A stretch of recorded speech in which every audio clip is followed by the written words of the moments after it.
Greetings and thanks for tuning in. I'm Maura Kelly from People's Academy Middle Level in Morrisville. Welcome to this episode of the PLP Pathways webinar series. I'd like to thank Orca Media for letting us use their studio space. Hi, and I'm Don Taylor, also from PLP Pathways.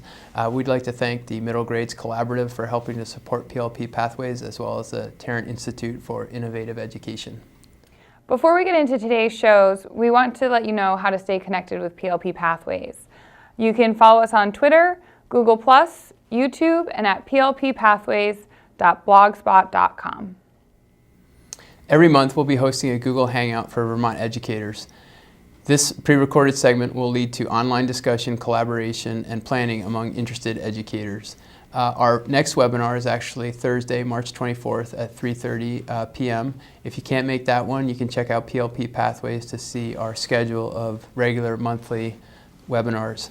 Our goal is to help educators across the state of Vermont to support their PLP implementation and all things with personalized learning related to Act 77.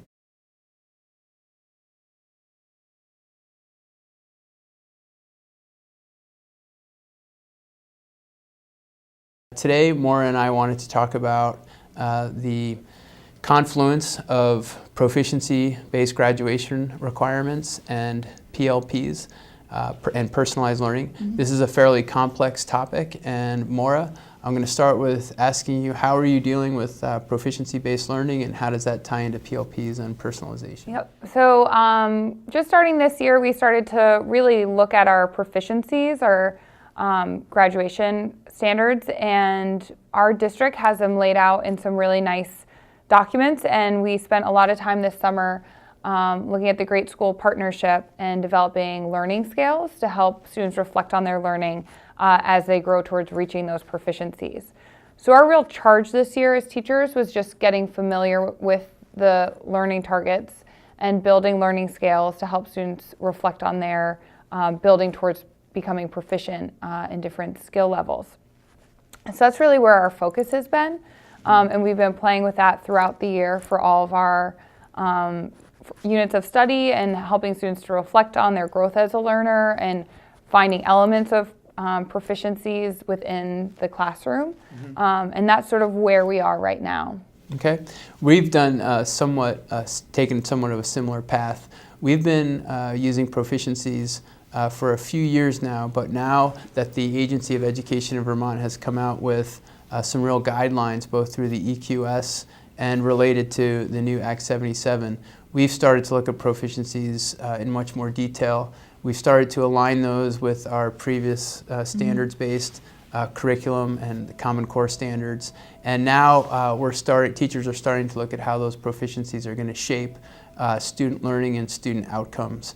The other big question, at least for me, is how these proficiencies are going to not only be assessed, but what those are going to look like on the PLP and as evidence of a student's proficiency in the graduation requirements. So the way that we're looking at it right now, or at least in my classroom, is that all the proficiencies, so you have the content area proficiencies, you have extracurricular proficiencies that a student may be interested in, you also have transferable skill proficiencies.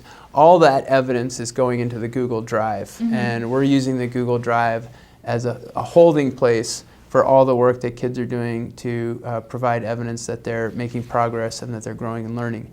However, the PLP, we're asking kids to curate the evidence of the transferable skills on the PLP by choosing those pieces of evidence that best reflect their growth and learning as a student.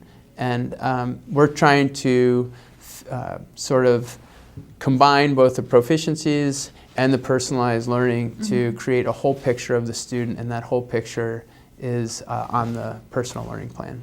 I remember when we were designing our template site for our school's PLP and getting to this point where our administrator said, well, eventually this is where the graduation requirements are going to go. This is where students are going to show their proficiencies.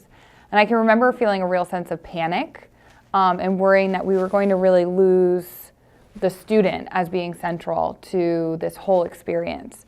And one of the things that I know we've been thinking about is having the student, working on those learning skills and proficiencies and doing their reflections, and really trying to empower them to select their best pieces of work, hoping that they have a variety of options over time, but also trying to make it in a way where perhaps when they're setting their goals, they want to look at what the proficiencies are. Not that they have to, but maybe it's something that, a skill that they might want to work on, or something that as a teacher we can help guide them, but really trying to keep the student central to the process. Right, and I'd just like to add, currently our students are selecting their goals for the third trimester, and we've asked the kids to pick goals that are all transferable skills. Mm-hmm. And we believe that that allows kids to choose from a much wider variety of content area, personal interest, and activities to demonstrate their proficiencies.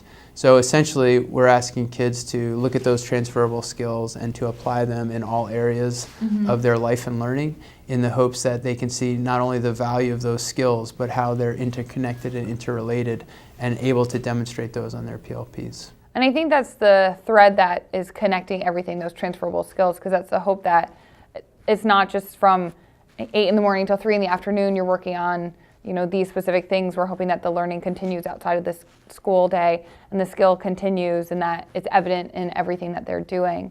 And so one of the things that we're trying to figure out, and maybe you have a good solution, is if you think about it from a teacher's standpoint, when we're developing templates for PLPs, where do the students' proficiencies go, their examples of proficiencies?